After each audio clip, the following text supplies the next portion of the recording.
special counsel to investigate what is going on.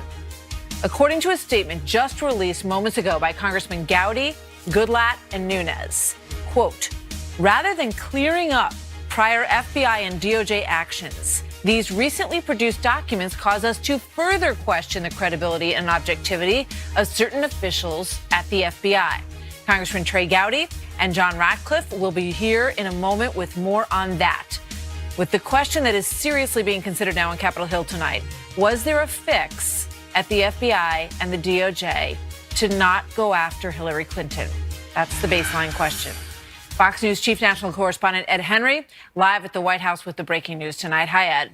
Martha, good to see you. And breaking tonight, sources close to the House Intel Chairman Devin Nunes tell Fox that, in fact, he and some other key Republicans are now moving to begin the process to release that 4-page memo that is at the center of these allegations that top Obama officials at the FBI and the Justice Department were conducting surveillance of top Trump officials. These Republicans include Nunes, who I mentioned, but also Trey Gowdy and Bob Goodlatte, who's chairman of the House Judiciary Committee. That's important because he has oversight of both the FBI and the Justice Department. And what they're doing, I'm told, is going through the steps they have to take to release that memo to the public by early February. Now, the FBI just put out a statement a few moments ago under pressure saying they want a copy of this 4-page memo, and they've requested it from the House Intel Committee, but so far they've declined. The FBI says they'll take appropriate action if they see the memo. These Republicans, though, on the House Intel Committee and elsewhere say that the FBI knows what's in the memo,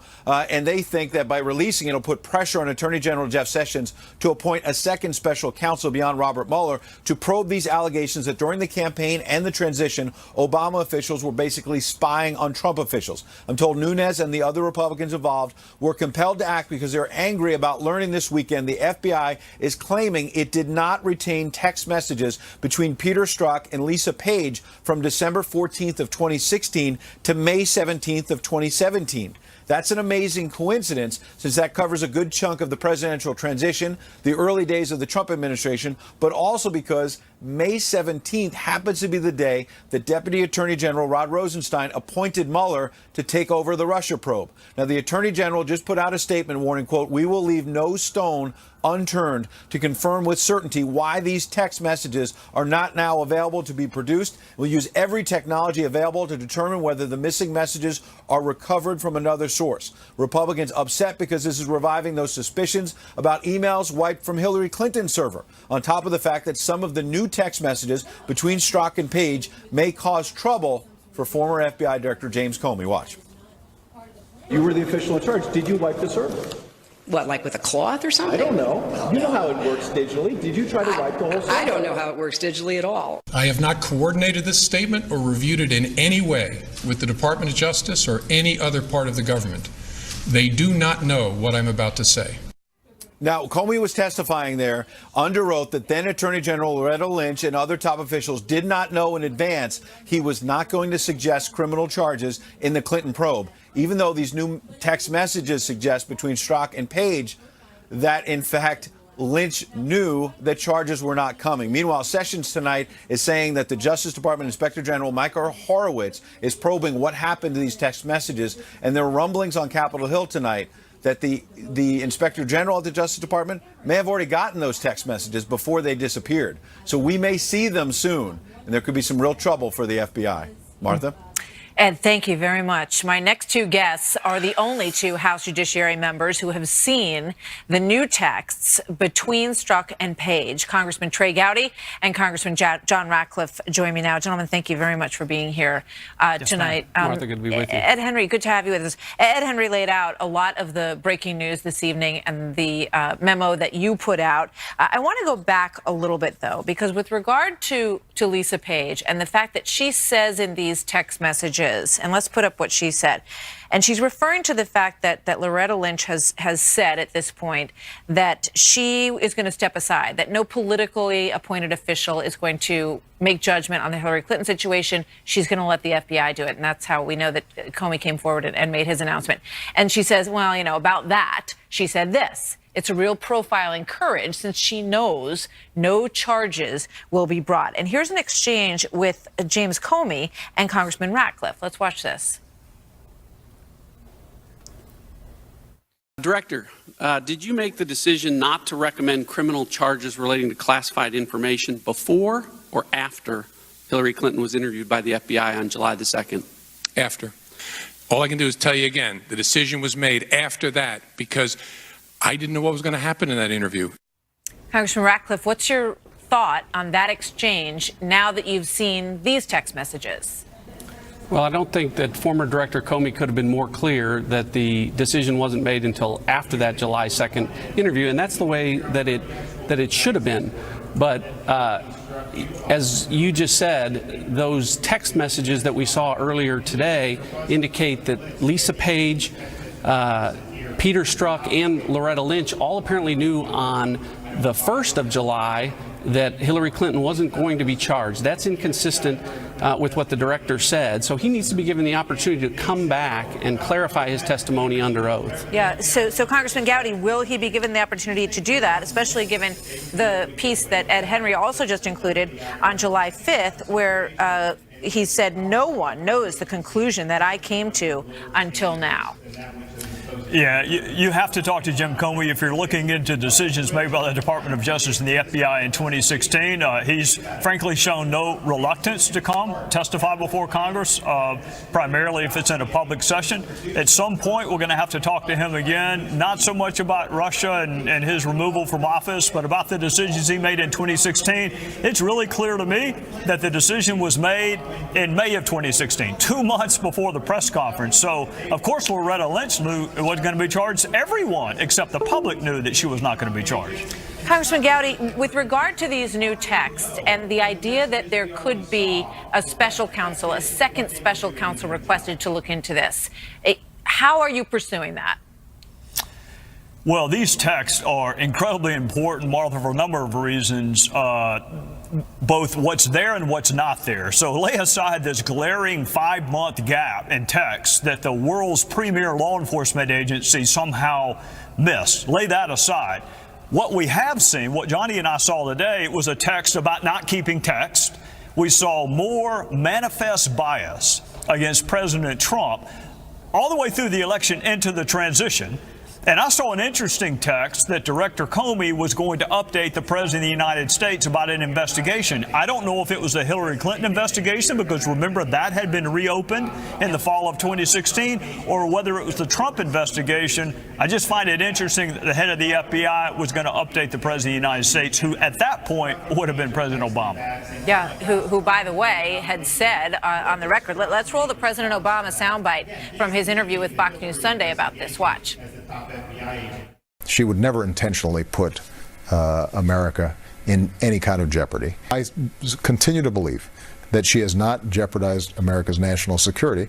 Now, what I've also said is that, and she's acknowledged, that there's a carelessness in terms of managing emails that she has owned and she recognizes. But I also think it is important to keep this in perspective.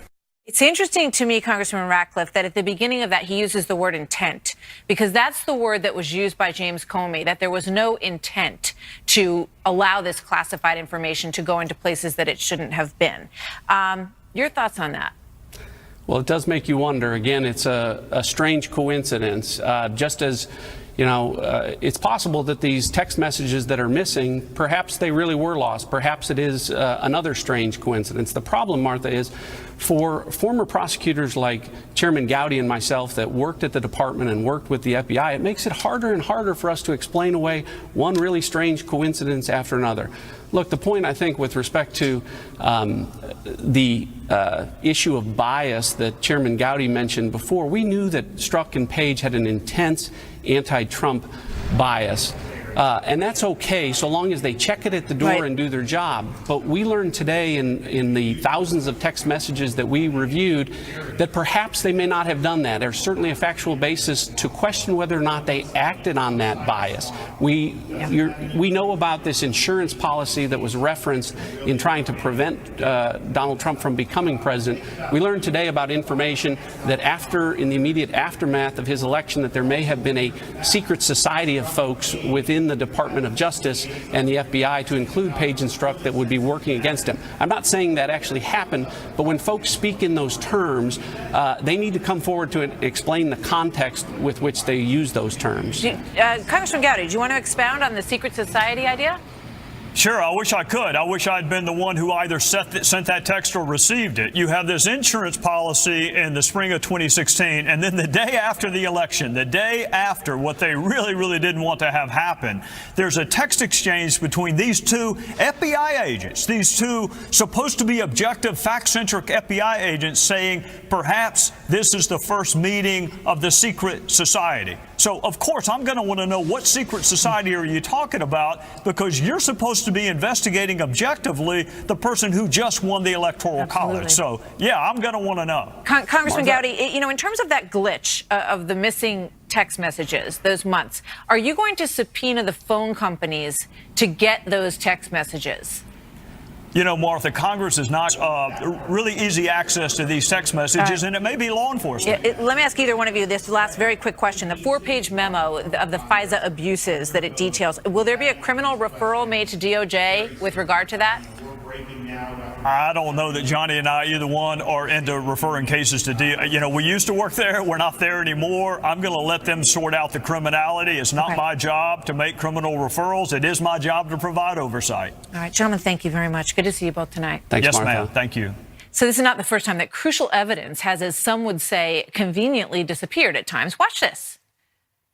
Today, the State Department pushed back on a separate story first reported by Fox News concerning 2 missing bankers' boxes of Clinton emails. According to the report, the FBI may have left the boxes behind at one of Clinton's Washington offices. I'm advised the actual hard drive was recycled and destroyed in the normal process. I have no idea what the recycler does with it. This was 3 years ago. These transcripts, covering hours upon hours of conversation, should place in somewhat better perspective the controversy over the 18-and-a-half-minute gap in the tape of a conversation I had with Mr. Haldeman back in June of 1972. Here now, Judge Andrew Napolitano, Fox News senior judicial analyst. I mean, that's not a very good record when you look at the times when we've seen this kind of thing happen before. No, it's not a very good record. I don't know how many more blows the DOJ and the FBI, each of which is headed by Republicans appointed by Donald Trump, can take before the president decides it's time to change leadership. This just seems to be getting worse and worse. Now, I have not seen what Congressman Gowdy and Congressman Haldeman have seen, and I've certainly not seen the... Congressman Ratcliffe. Ratcliffe, yep. Excuse me. And I have not seen the 4-page memo on the FISA abuses. But we have heard comments about them, which are so outrageous, indicating that if the public did see these things, it would lose such faith in, as Congressman Gowdy says, the premier law enforcement agency in all the world. The FBI is now saying they want a copy of this memo in order to evaluate the information and take appropriate steps if necessary. They're upset because they haven't gotten a look at this 4-page memo, which is, you know, according to the people who've seen it, so awful that it could lead to people losing their jobs. And described as government behavior KGB-like, more KGB-like than what we expect the FBI to be. KGB, of course, was the Soviet secret police. Which they don't even have anymore, at least not of that name. So this is really very bad stuff. I don't know if a new independent counsel is going to be necessary, but I am furious when Congress can see these things and the rest of us can't. Look at the timeline on this FISA memo.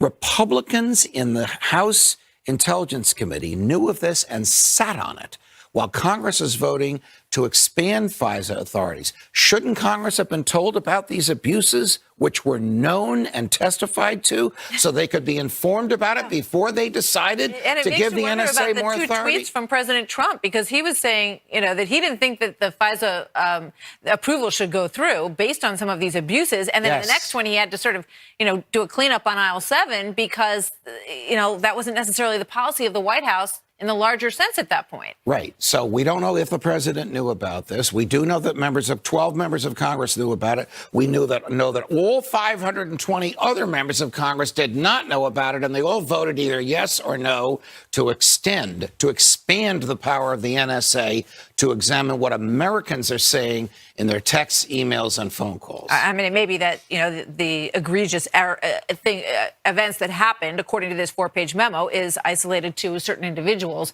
and doesn't reflect the larger FISA rules. The American public has the right. They took advantage of it, essentially. Correct. The American public has the right to know how governmental power, which we have given to the FBI and NSA and CIA, has been used or abused. Judge, great to see you. Thank you Pleasure. very much.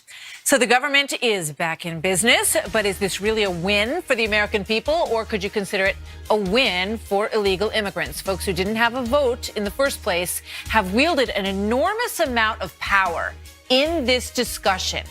David Bossie and Mark Penn take that question on, how this small group wielded so much power. Plus, Patriots do it again, pulling off an unbelievable win yesterday, and I was fortunate enough to be there to watch it. A ticket to the Super Bowl 52, but tonight, fresh controversy surrounding their win. I mean, can we stop, please? The video proof that the game, some say, was rigged. Come on. Jesse Waters is going to join me. Diehard Eagles fan will step into this controversy moments away. Do not miss this, folks. It's going to be good. Coming up.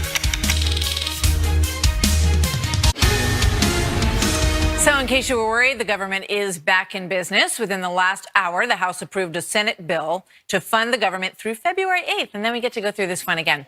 But the story that nobody is talking about is how this 3-day shutdown actually came about. It was months in the making. Democrats demanding no deal without protection for the Dreamers, a group of 800,000 illegal immigrants who did not have the right to vote in the country. Compare that to 327 million legal Americans who did not have a say in this part of the process really at all. Trace Gallagher is live in our West Coast newsroom with the backstory here. Hi, Trace. Hi, Martha. It wasn't too many years ago the Dreamers remained in the shadows. 700,000 or 800,000 young people who were part of an estimated 12 million illegal immigrants in the U.S. But by the end of the Bush administration and beginning of the Obama term, not only had they come out of the shadows, the Dreamers were openly defying the government to deport them. They were invited to the State of the Union address, welcomed into the Oval Office, and spoke at Democratic conventions. By the time President Obama signed his DACA executive order protecting the Dreamers, they had become a political force. So when President Trump announced that he was phasing out Obama's DACA protections, the Dreamers started flexing their political muscle and demanding Democrats use filibuster power in the Senate to deny government funding unless they gained full legal status. At first, those requests went nowhere, but the movement slowly picked up steam. And late last year, a number of Democrats came out in support of the Dreamers' demand, saying they would vote against funding. Now, that didn't stop a funding bill in late December from passing, but it certainly ginned up the Dreamers' influence in last week's government shutdown. The question now is whether that influence led Democrats to misread polls and overplay their hand. The polls, as you see, do show that American voters on both sides of the aisle support legislation to allow Dreamers to remain in the U.S. legally, but experts say voters did not support shutting down the government to make that happen. But now immigrants' rights activists are blasting Democrats for, quote, retreating on the shutdown and walking away with no concrete gains. Today, the White House offered this advice for those fighting for DACA. Watch. I think that they should storm Capitol Hill and protest there, because that is the place that has held up this discussion. Democrats are the one that shut this discussion down by forcing a government shutdown, by being unwilling to fund the government. Democrats have a much different take and say they are now hoping Republicans will live up to their end of the bargain to deal with the Dreamers in good faith. Martha. Trace, thank you very much. Joined now by David Bossie, president of Citizens United. He was Trump's deputy campaign manager and is a Fox News contributor. And Mark Penn, chairman of the Harris Poll and a former presidential pollster and advisor to Bill and Hillary Clinton. Gentlemen, welcome. Good to see both of you tonight. Mark, let me start with you. You heard the critics that were cited in Trace Gallagher's piece who say that they are shocked that the Democrats gave in so quickly on this idea that they wanted to go to the mat for. Well, I think in the end, Democrats come out here with a nice win. I think they raised the profile of the DACA issue so that it has to be on the table now. It can't be pushed down or ignored. I think that's a good thing. The mini shutdown in some ways worked. I was personally pleased that moderate Democrats pulled back before this went too long in the week. They made their point. They can't be ignored, and I think it was a success. Yeah, I mean, polls show that people don't like a shutdown. They weren't enthusiastic about it. They didn't want DACA to be the reason for a shutdown. So, David, we saw that Joe Manchin and Doug Jones, the two senators from West Virginia and Alabama, got together with the president today. They said he was very upbeat, that he wants very much to work with them.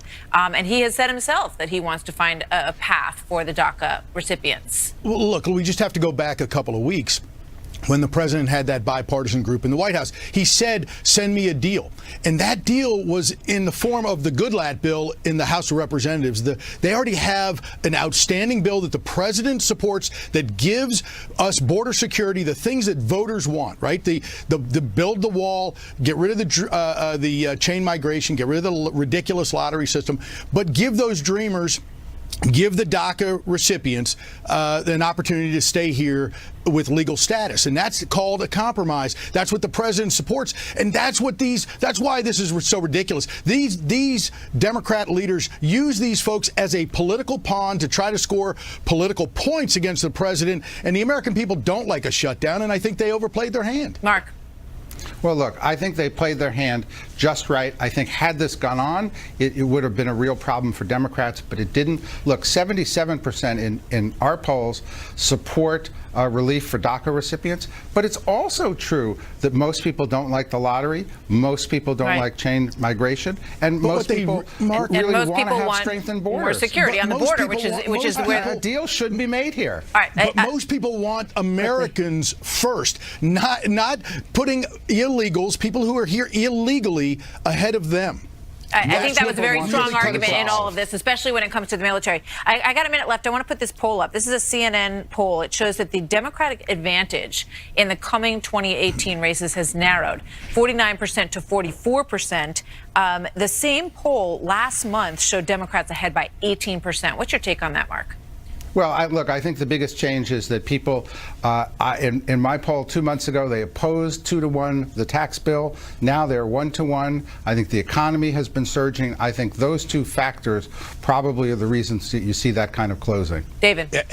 Without question, this economy, we're already seeing, just in 3 weeks since the tax bill was passed, we've seen hundreds of companies, millions of employees get the benefit of this tax plan without even seeing their taxes cut yet. So these businesses are giving bonuses and raises and 401k matches. The American people are seeing it, and it's the economy's stupid, right? That's what we all learned 20 plus years ago, and it's still true today. The Democrats used to be the party of the working men and women, and they've given that all away to really have, people like these DACA recipients that they put ahead of American workers. I got to go. You remember, it's the economy, stupid Mark. I know you got a smile on your face. I remember those days. Thanks, you guys. It's really great to have both of you on. Thanks for being here. Thank you. So still to come tonight, new details just released in the Las Vegas shooting massacre. But it's what's missing from that same report that is raising a lot of questions this evening. And millions of women take to the streets in protest of President Trump. But should it really be a celebration of what he's done for women over the past 12 months, as some on the other side are saying? It depends on who you ask. Tammy Bruce and Kathy Aru here to debate it. Coming up next. How come we're not holding our president accountable? I think women are fed up. We want Trump gone. In the streets in the name of women's rights. But if you were watching on TV, at times it felt like it didn't have that much to do with women and perhaps had more to do, by some of the critics in the crowd, with President Trump. Anti-Trump protests across the nation, all on the president's one-year anniversary in office. Hundreds of thousands of women march across the country, protesting the president. They're demanding women's rights and protesting the Trump presidency. The resistance was strong on Saturday, with hundreds of thousands of demonstrators across more than 250 cities taking to the streets to protest the Trump agenda. But that was not how President Trump saw it. This is a tweet he sent out. A beautiful weather all over our great country. A perfect day for all women to march. Get out there now and celebrate the historic milestones and unprecedented economic success and wealth creation that has taken place over the last 12 months. Lowest female unemployment in 18 years. Here now, Tammy Bruce, columnist for the Washington Times and a Fox News contributor, and Kathy Aru is a liberal analyst and publisher of Catalina magazine. Kathy, is he wrong about that? He's a little wrong. His perception versus reality is a little off, usually off. Yeah, his administration is mostly white men. We haven't seen so many white men in the White House since the Reagan days. So women aren't making advances under his administration. There's a lot of women that work in the White House. Right, but not as many as they did with Obama. So he's setting women my back. question for you on that. Yeah. What difference does the number make? Well, we need to hear different voices. We need to hear women's voices, and we're not hearing them under this administration. But some men might represent women really well, and some women might do a lousy job of it. I'd rather have women represent us than men represent us. Tammy. Oh, so I guess then you're going to be really prepared for a Nikki Haley presidency. That's good to know. Or Condoleezza Rice. Or a Condoleezza Rice presidency. Look, I'd like that. I think that the media certainly wanted that to be an anti-Trump movement. It clearly was, because the fact of the matter is, facts are facts, and we do have the lowest unemployment rate for women in 18 years. We have $6.7 trillion entering into the economy because of the stock market. And look, a lot of women and men have not been looking at their 401ks for the last 8 years. Go look, right? Go look at your IRA, your 401k, your SEP IRA, because there's money there now. So the economy is working for also small business owners, the majority of which are started by women and people of color. So women's lives are benefiting. Now, with the numbers with this march as well, the first one, of course, had millions of people. Even the New York Times admits that this was considerably lower. Women are realizing that they may not like him so much, but the fact is he's delivering on these economic promises that change their lives. I mean, Kathy, when you go back over the course of the women's movement, you have the push for the vote, obviously very important. Then you have, the women's movement in the 60s, which broke down so many barriers. Right. What is the main goal of these women on this march, do you think? Well, the main goal they have said is immigration, women's rights. I mean, the Me Too movement has just come about. So women are speaking up. They're feeling their power.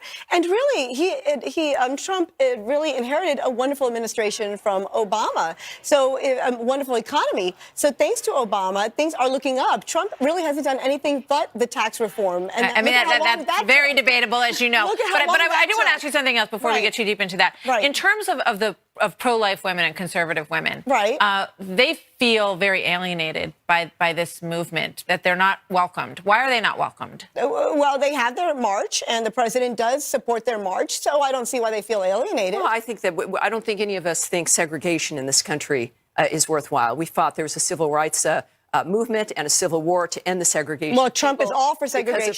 Because of who they are. Trump is all for segregation. So we just talked about conservative women who are pro-life, who aren't welcome. So this is not about the expanse of the nature of women's lives, of who we are, and there's the variety of who we are and the choices we might want to make. But when we talk about what Barack Obama left American women, 92% of the jobs lost in his first term belonged to women. Extreme poverty among women was at the highest ever recorded under Obama, and 3.7 million women under Obama entered poverty. So when we look at the nature of what's good for women, women know it's about the pocketbook, about the choices they can make for their own family and their children, not marching with hats on, arguing for illegal immigration or some other issue.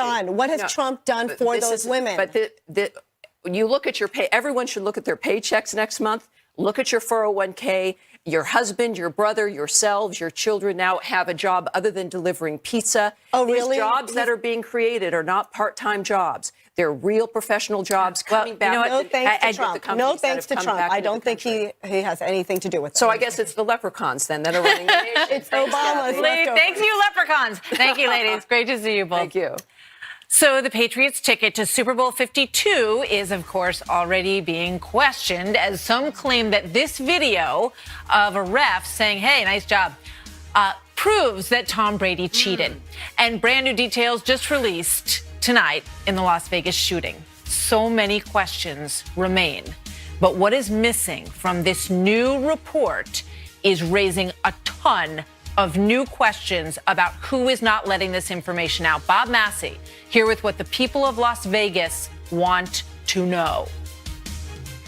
I know and believe there was only one suspect who killed 58 people and injured hundreds more. Major question remains unanswered in this report. Why did Stephen Paddock do it? And what evidence has not been released? Trace Gallagher reports live tonight from our West Coast newsroom. Hi, Trace.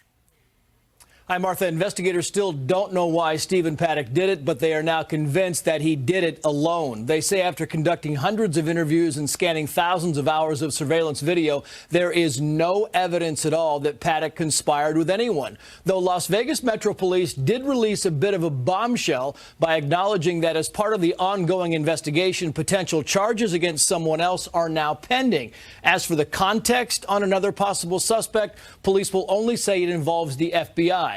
And we now know that in the weeks and months leading up to the deadliest mass shooting in U.S. history, 64-year-old Stephen Paddock did extensive research, and not just on the concert venue outside the Mandalay Bay Hotel. Investigators say Paddock also did internet searches for the biggest open-air concerts in the U.S. and for how crowded Santa Monica Beach gets here in Los Angeles. Paddock's research included information on Las Vegas SWAT team tactics, as well as exactly what weapons and explosives police in Las Vegas use. And police did confirm that a week before the mass shooting, Paddock rented rooms at another venue in downtown Las Vegas that overlooked a different outdoor concert. Police say the shooting from the Mandalay Bay Hotel was well planned and well hidden. Listen. There was no suicide note nor a manifesto left behind. No ideology or radicalization was discovered. We hope that the work continues to be done on this case and will eventually help paint a more complete psychological picture on why Paddock committed such evil. And Paddock's girlfriend, Marilou Danley, we're told, will not be facing any charges. Martha. Trace, thank you very much. Joining me now, Bob Massey, Las Vegas resident and Fox News legal analyst. Bob, good evening, and thank you very much for being here tonight. Your community has been through so much, and we all continue to grieve with Las Vegas. You all need answers. Did you feel like you got them from Sheriff Lombardo? I was a little concerned the way that it was handled. There was a sense that he was reluctant to be there, and probably was. And I think what was offensive to a lot of the community is when he was asked the question where Steve Wolfson, district attorney, was of the FBI, and Steve Wolfson's a great DA who's a great communicator, the way that he said it was very terse, that, well, I told him they didn't have to be there. There was nothing, he didn't bring any endearment to this. And I realized he was at a tough spot, and this was a forced issue. But the bottom line is the silence has not helped the anxiety of the community. And the way this was handled, I think could have been handled just a little more tender by the sheriff. In terms of the evidence and what we have seen and the lack of video and the reports that he went back and forth in and out, amassing more and more weapons in his cache over the course of his time at the Mandalay Bay. Why is that, Bob? Yes.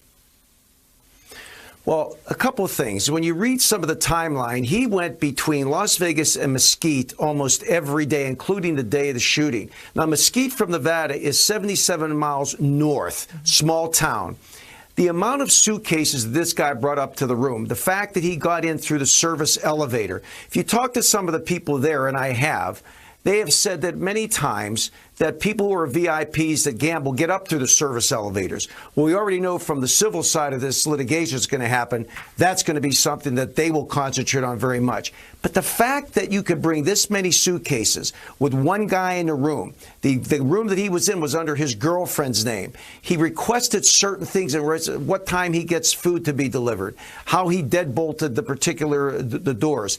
All of these things you wonder, why didn't something catch somebody's eye? What about these civil cases, Bob? I got to tell you, I've been in civil litigation for 35 years.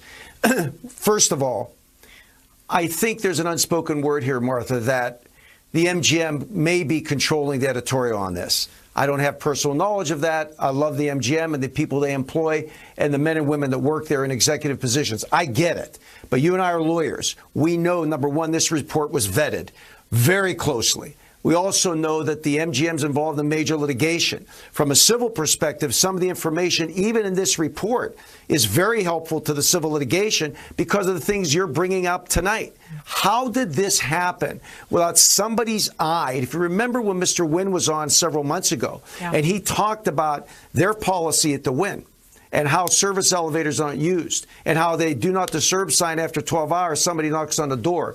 Let me tell you something. These are the kind of things that's going to be looked at in this kind of case from civil liability. The MGM is going to have one hell of a defense. All right. Well, we'll look forward to hearing more about it. I'm not a lawyer, but thanks for the degree, Bob. But that's why we bring you on, because you're the expert.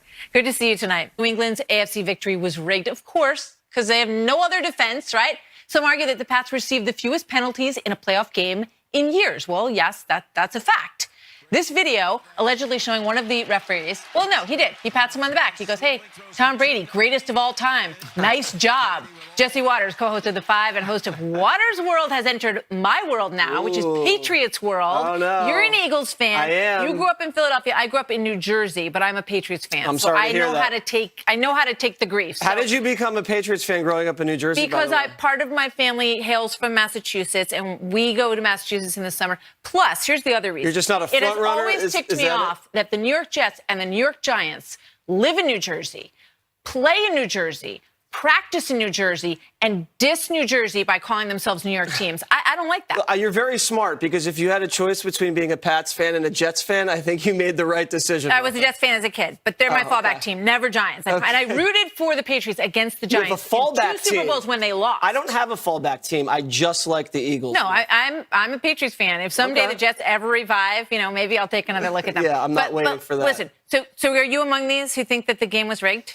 No, but I see why people do think it's rigged, because you guys are like Crooked Hillary. You have a reputation for being crooked because you've done crooked things with Spygate and Deflategate. I actually think Deflategate was bogus, but Spygate was real. But you know what? He's patting the guy. I don't think that's a big deal. But you guys are going to need all the help you can get from the referees in 2 weeks when you face the Eagles. This referee, Cleet, I forget his last name, but his first name is Cleet, which is pretty cool for a referee, pretty funny. Blakeman, they were worried, the Pats fans, because they said, we have this guy. This guy is so bad. He always gives us the worst deal. So I think he was just, saying, Tom, great job. He just wanted to, make it clear that he's an impartial referee. Impartial. Yeah, you guys did get a lot of nice calls, Martha. Let's be honest. You had the Pats interference call, and then that fumble was obviously a fumble. That should have been a turnover.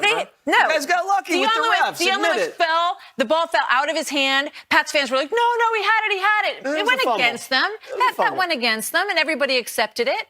I don't know, Martha. The pass interference down the sideline, that was critical. Oh, that was critical. I didn't see it. And it was uncatchable. Roll the Danny Amendola. I think it's time we looked at the Danny Amendola touchdown. Don't you guys at home? I think so, too. Do we have to? Watch this. I mean, honestly, this throw, it wasn't the best throw I've ever seen. Let's see his feet. This is his feet. Yeah, they're both in. Watch. He looks to see. He's looking at his feet. He's like, yes, I'm good. I'm in. Got him down. Then you Listen, we didn't really have a lot of trouble taking our team out. I think it was 38-7. You guys barely hung on. I mean, you guys were losing the whole game. Just for the record, eked it out with some nice calls from the refs. I'm happy for you guys. You guys need to practice for a couple of reasons. Because A, you've never won a Super Bowl, right? Yeah. Isn't that right? Thanks for bringing that up, Martha. No, and the last time you went, you lost to the Patriots, right? And that was in 2005. Yeah. All right, so can't argue with the facts, Martha. Listen, good luck. I'm not going to argue with that. We're going to have a rematch, and it's like it is a good match. The Eagles going to be good, and the Patriots is It's going to be good. And you know what? If the Eagles win, I think you should wear an Eagles jersey on the set. How about that? All right, I'll do that. I'll do it for the last block. Okay, and for my last block on the 5, I will wear Pats. I like this. I won't be doing it, but for the interest of the wager. Let me ask you the most important question of the night. Do you think that just now we have convinced management that you and I both need to go to the game and do time? Yeah, I think that's pretty clear. Send us. We want to go. Let's go. All right, Jesse. Thanks. May the best team win, Good luck. friend. It'll be the